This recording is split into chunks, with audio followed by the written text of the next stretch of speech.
তাৰমানে এবাৰ ইলেকশ্যনত কংগ্ৰেছ দলে এটা মহাপাপ কৰিছে অসমৰ সমাজ জীৱনৰ কাৰণে। সেইটো হ'ল যে আপুনি যদি চাই মৰিয়নীয়ে হওক, বিশ্বনাথ চাৰিআলিয়ে হওক, বৰচলাই হওক, নাইবা অন্য আপোনাৰ খোৱাং সমষ্টিতে হওক, তেওঁলোকে অসমীয়া জাতিটোক দুই টুকুৰা কৰি দিলে।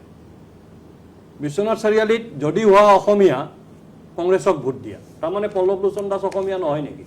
বৰচলাত ৰিপুণ বৰাৰ দৰে অভিজ্ঞ মানুহ এজনে ক'লে বিশ্বনাথৰ প্ৰমোদ বৰঠাকুৰে সহায় কৰা নাই বুলি হয় নেকি?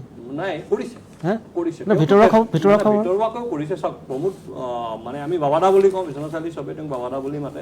প্ৰমোদ দা তেজপুৰত ব্যস্ত আছিল, তেওঁ বিশ্বনাথ চাৰিআলিত সময় দিব নাপালে, এইটো বেলেগ কথা। তেওঁক দলে তেজপুৰত দায়িত্ব দিছিলে। মানুহ এজনৰ চিটিং এম এল এ এজনৰ টিকট কটা গ'লে অলপ দুখটো থাকিবই, সেইটো বেলেগ কথা। মই কথাখিনি কমপ্লিট কৰি লওঁ। এতিয়া বিশ্বনাথ চাৰিআলিত পল্লৱলোচন দাস অসমীয়া নহয়, বৰচলাত ঋতুবৰণ শৰ্মা অসমীয়া নহয়, ৰিপুণ বৰাৰ দৰে এগৰাকী অভিজ্ঞ মানুহে, অসমৰ প্ৰাক্তন শিক্ষামন্ত্ৰী তেখেতে কৈ দিলে যে যদি হোৱা অসমীয়া মোক ভোট দিয়া।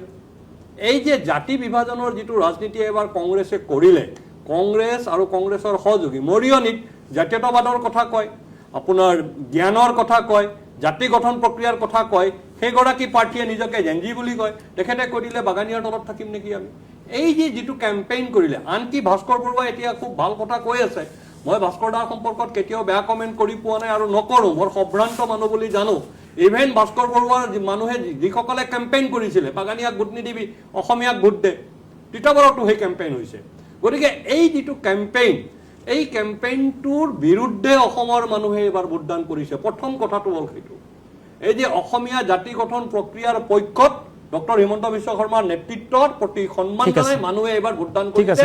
সেয়া বিশ্বনাথ চাৰিআলিয়ে হওক, বৰচলাই হওক, মৰিয়নীয়ে হওক, খোৱাঙে হওক। আজি খোৱাঙৰ সত্যকাম বৰঠাকুৰ আছে, সত্যই ক'ব না সত্যকাম বৰঠাকুৰ কাষলৈ যাম। উজনি অসমত কি হ'ব সত্যকাম বৰঠাকুৰ? নাই, মই খালি নাজিৰাৰ কথাটো কৈ লওঁ। নাজিৰাটো নাজিৰা আৰু আমাৰ মৃণাল শইকীয়াৰ সমষ্টি খুমটাই, এই দুটা সমষ্টিত এইবাৰ কংগ্ৰেছৰ উজনি অসমৰ দুগৰাকী জ্যেষ্ঠ নেতা, কাৰ্যকৰী সভাপতি খুমটাইত আৰু বিৰোধী দলপতি নাজিৰাত ধৰাশয়ী হ'ব।